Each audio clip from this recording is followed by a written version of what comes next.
I'm Sharon. Welcome to my Music Theory tuition series where I work with you step by step through the ABRSM Discovering Music Theory grades.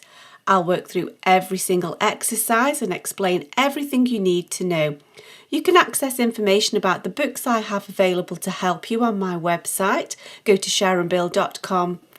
For advert-free and longer lessons, you can become a patron at patreon.com/SharonBill. If you can give me a like, that would be super, and please do subscribe to my channel to stay updated. You can support this channel by buying me a coffee at buymeacoffee.com/SharonBill. Let's look at exercise 3 on page 53 of the Grade 1 Discovering Music Theory workbook. And we get the opportunity to look inside a piece of music. We get to glimpse inside what the composer wanted, and we analyse a little extract of music. Here we've got 8 and a little bit bars of music written by Handel.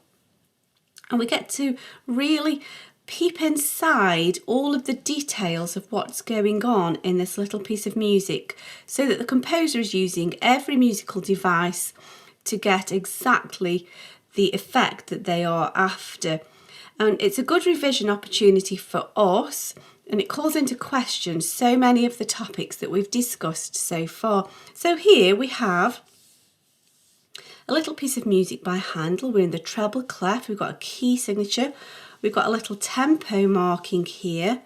We've got performance directions, dynamics. We've got articulation markings. We've got timing issues going on. There's lots and lots going on here, lots of detail for us to decipher. And I suggest that you have a little go at answering these on your own. Doesn't matter if you go wrong, always work in pencil, and if something isn't correct, you can just erase it and have another go. Much better to learn by your mistakes. So my advice would be to be brave, just press pause, try these on your own, and then pop back into the video and we can check them through together.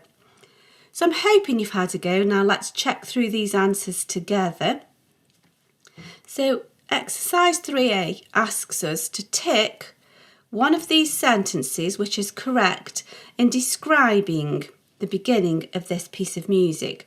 So at the beginning of the music, should it be played quietly and in a singing style? Should it be played moderately quietly and sweetly? Or should it be played quietly and sweetly? Now, before we go jumping ahead and just kind of seeing what's going on, let's just squeeze every revision opportunity out of this, and let's answer all of these first, and then we'll know that we've got the right one. So quietly is piano, P. In a singing style is cantabile, is my operatic way of saying the word. When I'm revising, helps me to remember that. Moderately quietly, so we know that quietly is P, moderately quietly is MP, mezzo piano, and sweetly is dolce. I remember that as either the sweet pastry that you can eat in Italy is a dolce, or it reminds me of a sweet little dolly sort of word association there, whatever helps you to remember that. And here we have quietly, which is P, piano, and sweetly, which is dolce. So let's see what we've got. And at the beginning of the piece of music, we have P, dolce, quietly, sweetly. And so it's the final sentence which is correct. These others, although they seem close enough, this is the exact answer.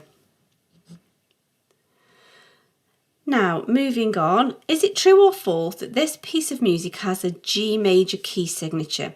And so G major, we know from the scale pattern, G major scale must have F sharps to have the proper arrangements of tones and semitones. And then a composer uses the notes within this scale pattern and then rearranges them in a myriad of different ways to create innumerable different melodies. So do we have the key signature of G major?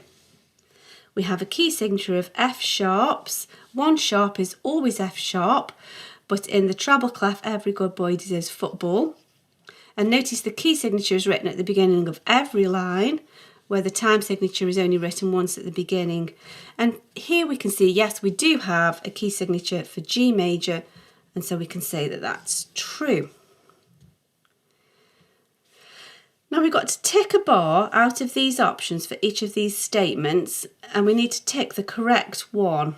So the bar that contains the key note or the tonic, we need to choose which one. Now, in order to answer this question, we need to know what key we're in first, and we've already answered that. It is true that we're in G major. And so if we're in the key of G major, the key note or the tonic is simply G. And so we need to find which bars have got a note G. So let's do that first of all. So here we have a D. There, that's a G. So we can say that one. There's another G. Very good.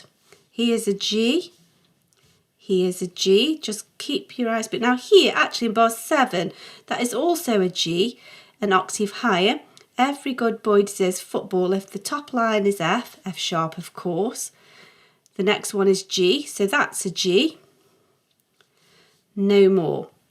So we've got the options of bars 2, 3, 4, 5 and 7. So out of those, which ones have we got? Well, bar 1 is no good. 2 is our option. 6 and 8 doesn't, sorry. So bar 2 is the one we need to choose.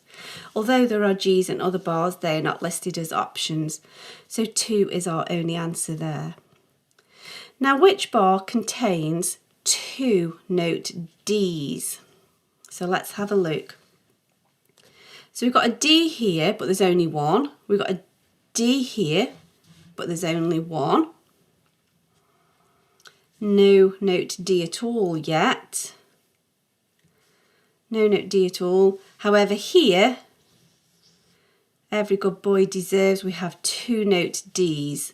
And a clue to finding this more quickly is you can see that they're the same note repeated. I guess they could have been sneaking. We could have had a low D and a high D, and that would still have been correct. But here we can see 2 notes the same. There's a nice clue that we've got 2 Ds. And then we can double check the pitch, and that's correct. So bar 7 is the answer to that. Now, which bar contains a crescendo? Let's look what a crescendo is. It could either say crescendo, it could say cresc, or it could have this symbol, which means gradually getting louder. All of these mean the same. And where do we see something like that? And we see that here in bar 6. So we've gone from quiet, all of this is quiet, and then everything surges in bar 6 to become forte. Very quickly, over just 3 notes, we've moved from piano to forte. So bar 6. There's that one. Now, which bar contains a dotted minim? So we know that a minim is a 2-beat note. It's not coloured in, it has a stem, and then we need a dot after it. So it could either be stem up or it could be stem down, couldn't it? So which bar contains a dotted minim? And actually, if we look, there we are straight away, bar 1 or bar 3. So we've got either the option of bar 1 or bar 3. Bar 1 is our option. There is no opportunity to tick bar 3, and therefore we must choose bar 1. Now we need to complete the following sentences by ticking one box for each sentence. And it's just a little bit of observation really. Bar 4 has the same rhythm as, so the same rhythm, not necessarily the same pitch, so it would be say the same arrangement of crotchets, quavers and so on. The fact that it will be placed on different notes, pitches and different lines and spaces won't matter. So let's look at bar 4. Bar 4 is just 3 simple crotchets. Crotchet, crotchet, crotchet. And so let's look where we see that again. And that's again in bar 6. It doesn't matter that it's a repeated note. That's to do with pitch. The only thing we are bothered about is crotchet, crotchet, crotchet. Crotchet, crotchet, crotchet. The pitch is different, but the rhythm is the same. And so that's bar 6. And so here's our option bar 6. Now slurs are used in which bars? Let's have a look. So let's just notice where all the slurs are. So at the first instance, you might think that bars 1 to 2 is a slur, but that's not the case. That's a tie because it's joining note head to next door note head of the same pitch. And so that's making this note become actually 4 beats in length. It's tying over the bar line. So that is not a slur. This is a slur. So we've got one here.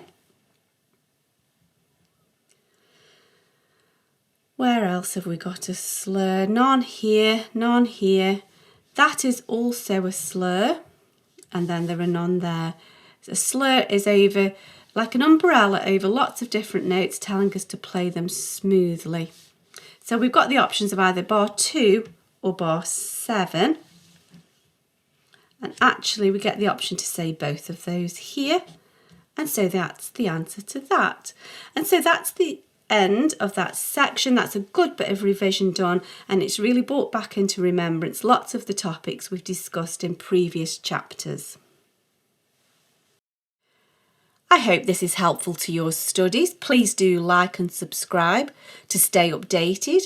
If you'd like to support this channel, you can buy me a coffee, and for advert-free lessons you can become a patron. Do visit my website where you'll find many resources available to help you. Visit sharonbill.com. Thanks for watching. Bye.